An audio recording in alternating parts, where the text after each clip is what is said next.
Several years ago, when I was still residing with my ex-boyfriend, this incident took place. We had recently moved into a two-bedroom home and were hard at work making it feel like home. Because the single bathroom was accessed through one of the bedrooms, we converted it into an office.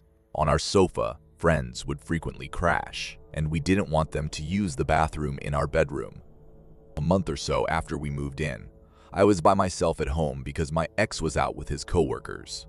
I ate some takeout and watched TV in the early evening. I occasionally heard some odd noises, but the sounds always disappeared when I tried to identify them. It became later, So, before going to bed, I decided to go upstairs and use the computer for a while.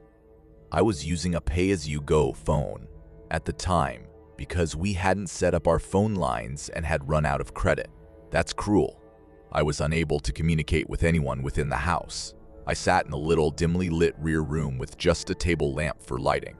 However, I started to hear those peculiar noises again as I was typing on the laptop. I had to listen to make sure it wasn't just in my head because it began as a very faint, quiet rattling sound. I stopped listening to music and looked for the source of the noise. The entrance door caught my eye as I entered our bedroom. Nobody was present, though it was difficult to see anything out of that window. I went back to the bedroom at the back. There was no lighting and a huge brick wall around our small yard. There was nothing in the backyard either, as far as I could tell. I then sat back down and restarted the music. I heard what sounded like metal rubbing on metal around 5 minutes later. Once more, it was extremely faint, as if whatever was producing it was desperately attempting to flee. Being silent, I left our bedroom to retrieve a big iron rod that we had discovered in the back of the closet since I was beginning to feel quite afraid at this time. Since I had no idea what was going on and didn't want to reveal my whereabouts to anyone who might be in the house, I didn't switch on any lights. Recall that I was unable to call anyone, and I started to worry that maybe there was someone in my house. After returning to the office bedroom, I locked the door and slid a chair under the handle before closing it as softly as I could. Nothing else occurred for almost 20 minutes. I started to feel a little stupid for being so agitated. It was my first night alone in the house, so I speculated that would be the reason. But this time, I refrained from playing the music again, which was fortunate since a short while later, I began to hear what sounded like two individuals whispering. Both voices were male as well. Fortunately, it didn't seem like the voices were coming from within the house. I therefore slightly opened the office window to try to isolate the source of the noise. To gain a better view of the alley behind the home, I entered the restroom. The bathroom was further out, and the office bedroom and bathroom formed an L shape around a yard. To view the alley, I climbed up on the ledge and carefully opened the window. Although I was unable to see anything, the murmuring behind the barrier was now considerably louder. Although I couldn't hear the entire talk, I managed to understand enough of it. When we first moved in, these people observed that we had a lot of expensive possessions, including guitars, computers, my DSLR camera, a TV, gaming consoles, and more. They must have seen that I was alone at home and were waiting for me to fall asleep before attempting to break in, I reasoned. I remained perched there for what seemed like a very long time before hearing a very loud crash. They appeared to have given up trying to remain silent and were now attempting to push past the fence. I could only speculate as to the size of these men based on how they shook under their powerful pushes. I am a young girl. I was then around 5'3" tall and weighed about 98 pounds, so I was very afraid as I saw the gate struggle to stay in place. While considering a place to hide from them, I clung to the iron rod. I initially panicked and hid, believing they were using a flashlight at the rear of the house, when all of a sudden, a brilliant light appeared behind me. Then, however, I heard shouting and the barking of dogs. I turned to look again and noticed that the house across the alley had a bright light that illuminated their yard. And there was some complaining and cursing, followed by 2 sets of hasty steps along the alley. I remained confined in the bathroom until my ex-boyfriend arrived home intoxicated at 4 a.m. When I went outside into the yard the following morning, my gate was barely hanging on, making it simple for anyone to enter from the alley. I had a very difficult time sleeping that night. When I looked at the gate's back, I noticed that the keyhole was heavily scratched, suggesting that someone had attempted to pick the lock. I'd be terrified to imagine what would have occurred if they hadn't informed the house behind us.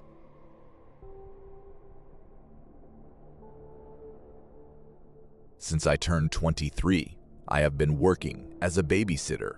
I did it to make some more cash to contribute to my parents' college expenses.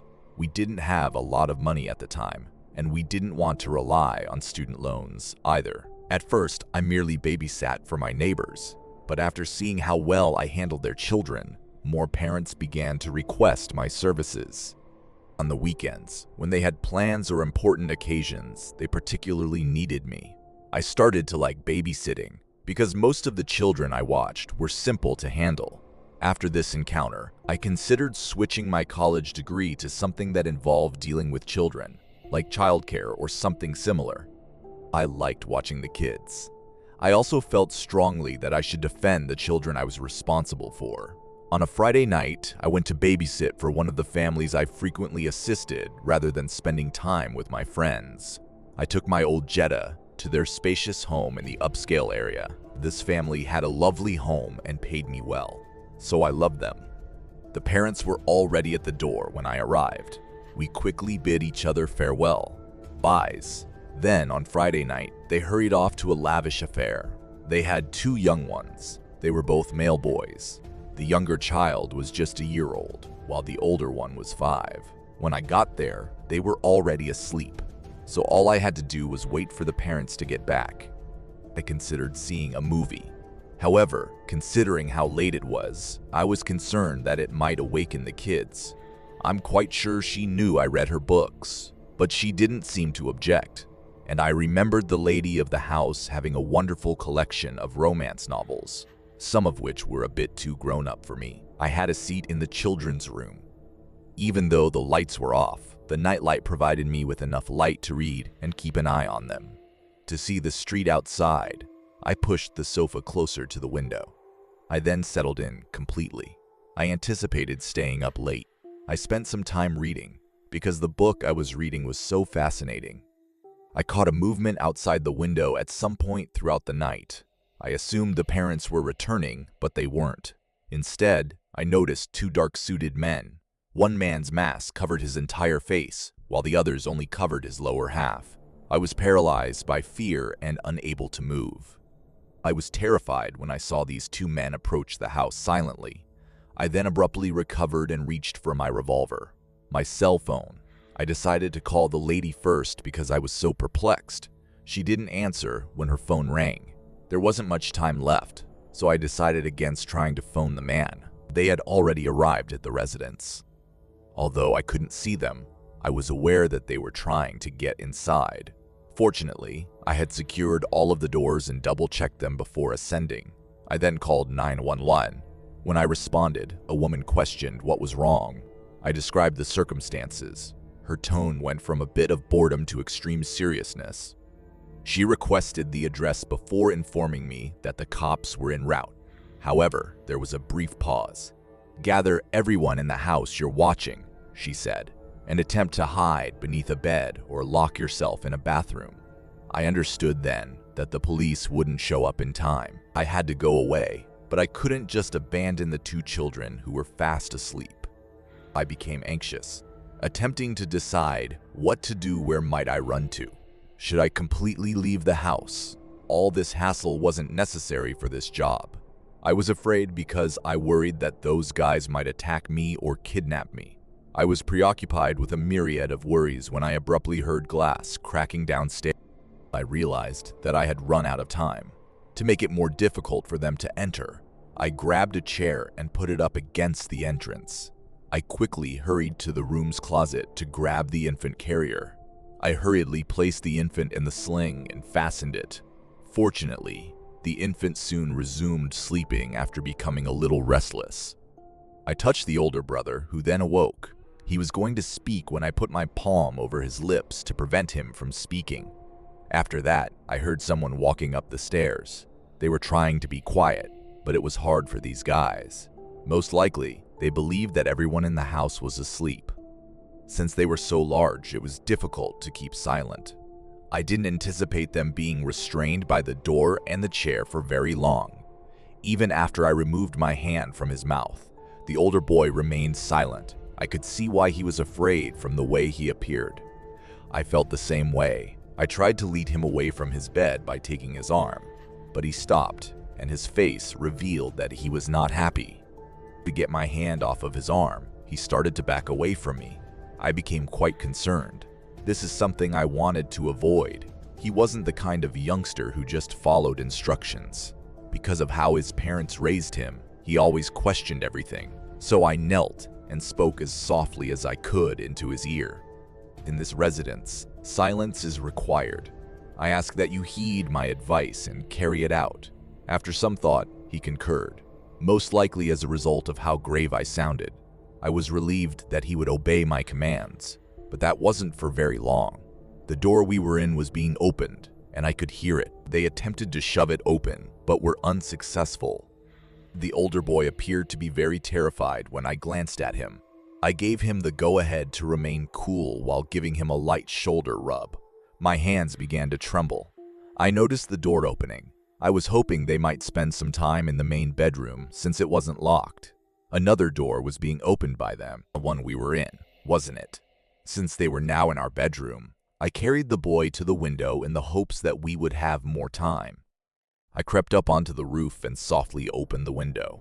By the time the two boys and I were on the roof, the men were back at the door, and this time they were making more noise, so it took some coaxing to get the other boy to come with us.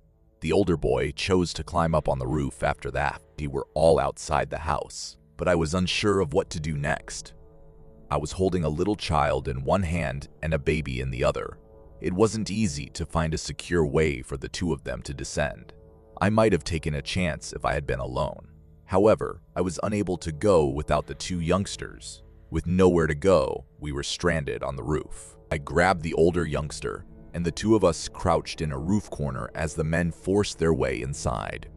The infant was still dozing off, but the boy was terrified and clung firmly to me.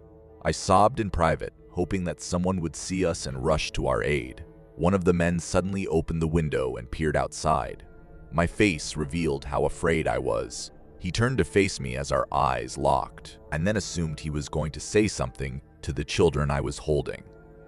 We briefly exchanged glances at one another. He abruptly turned away and yelled to his partner in a panic. "Oh no, they must have seen us approaching." He said that since they had fled, they might have already called the police. "What?" the other person questioned. "How?" but received no response. "I'm not sure for sure." However, it appeared as though the other man didn't want his friend to discover us because he was afraid that the other man's friend might hurt us. Then I heard them running downstairs, and the sound of their resounding feet filled the entire house. I considered returning inside to make sure the other one didn't notice that we were there, because it meant they were about to come outside. However, I was too afraid to move. Both males fled from the back of the house while I watched and began to move down the driveway. Then I heard distant sirens. The men began sprinting more quickly after hearing it. Just as I noticed approaching red and blue lights, they leaped over the fence. On the roof, the police discovered us. By the time they took us back inside, I was still trembling. When we eventually got to the child's parents, they went back inside. In less than 30 minutes, my folks showed up a little while later. The horror from that night never truly left me, but I also felt grateful to the man for sparing us from harm. Even though it sounds bizarre, I was a little happy that they missed us, especially his friend. I'm grateful that Grandma raised me for a significant portion of my life. She showed me how to be a decent person and taught me many valuable lessons. But once I turned 15, my dad's stepmom and half-siblings welcomed me into their home, and I enjoyed my time with them greatly. But for a year before moving here, I shared a duplex's top floor with my mother and her lover, Dale. I frequently visited my awesome aunt, who lived close since she was cool. She was in her 20s, a lot of fun and attractive. We used to ride around in her 1969 Firebird convertible. Because of this, I spent time with her brother-in-law Jeff, who rented a room in her basement back in the 1990s while listening to Aerosmith. At first, I found Jeff to be a little odd, but later on, he appeared fine. When a knock came at the door one night at 11:30 p.m., I was alone at home. Our door had a glass window near the top, but it was painted over and had a little hole scratched in the paint for peeping. It was Jeff, the brother-in-law of my aunt, when I glanced through it. As a result, I asked, "Hey, what's going on?" as I opened the door. If my mother or Dale were home, Jeff inquired. He asked where Dale was, and I replied that my mother was at work. I trusted him because I thought of him as family, and he then asked if I could come downstairs because he wanted to talk to me. Additionally, I was a little shy and didn't like turning people down. To go to the front porch, I went downstairs after him. His automobile was parked on the sidewalk with the headlights on, and I saw it. The jerky boy character-looking man, the one that frequented my mother's boyfriend's bar, was seated in the passenger seat. I paused before saying, Jeff said, "We'd like to talk to you. Hey, we need to ask you something." Then he made a kind attempt to help me get in the car.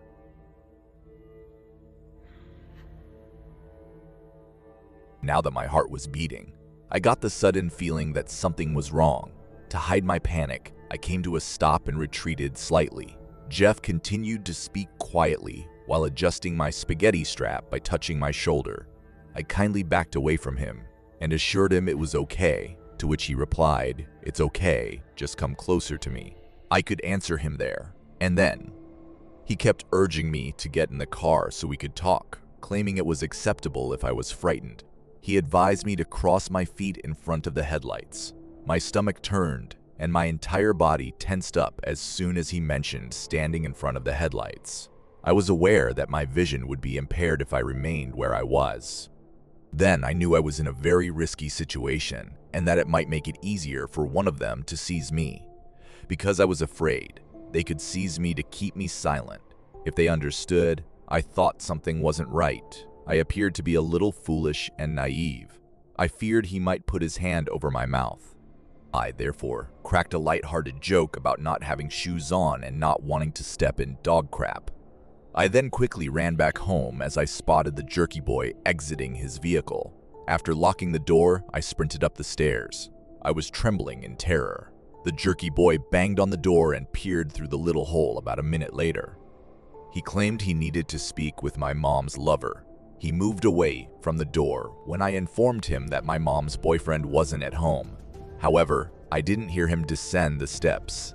After a little while, Jeff approached and rang the doorbell. He attempted to open the door, but was unsuccessful because it was locked while he spoke through it, stating he needed to speak to my mom's lover. I said again that they weren't at home. Then Jeff began to apologize for having startled you, honey. We only want to discuss your mother and Dale with you, and he also provided some poor justifications.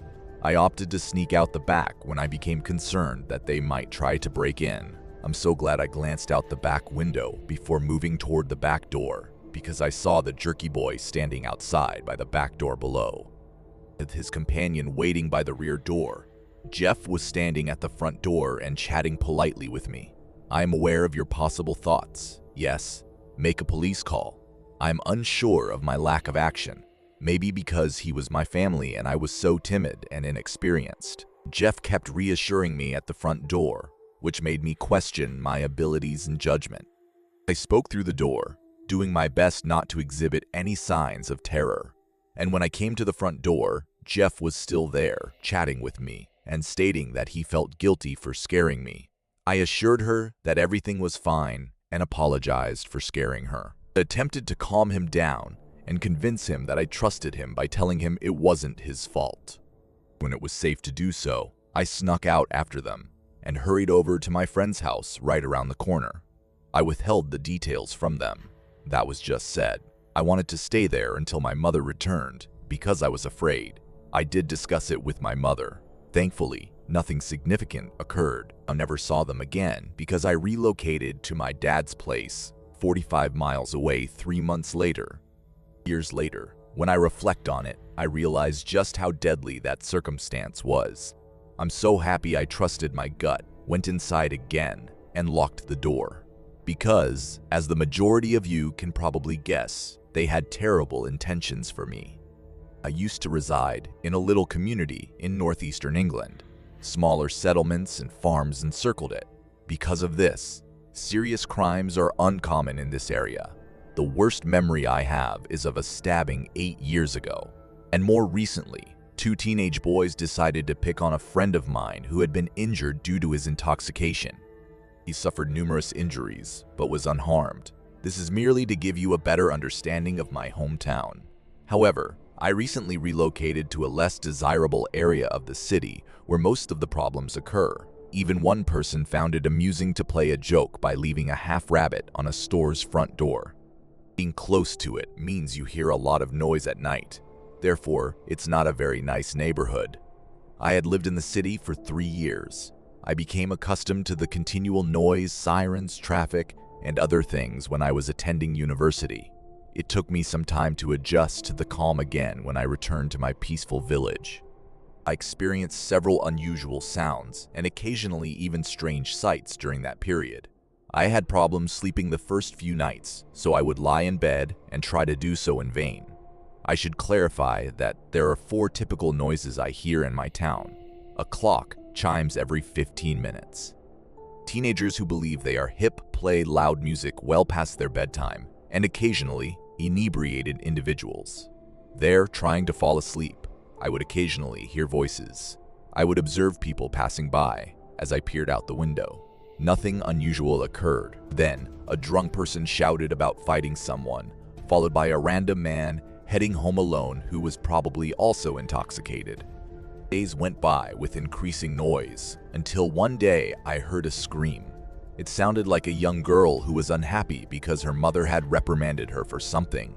Additionally, there was shouting which continued before fading out gradually, up until it stopped. I reasoned that it might have simply been a weary kid who had gone out too late with negligent parents, which wasn't unusual there. So, I kept attempting to fall asleep, night after night. The fascinating part didn't occur for approximately a week after that. At around 1:30 a.m. while playing the computer game Sims 4, I heard a loud, terrifying scream. However, I was unable to identify its source. The sound was either very loudly reverberating behind the houses in front of mine, or it was coming from a neighboring road. I stopped paying attention to the shouting, and it stopped after a few seconds, so I was still unable to identify its source. There were 2 more nights.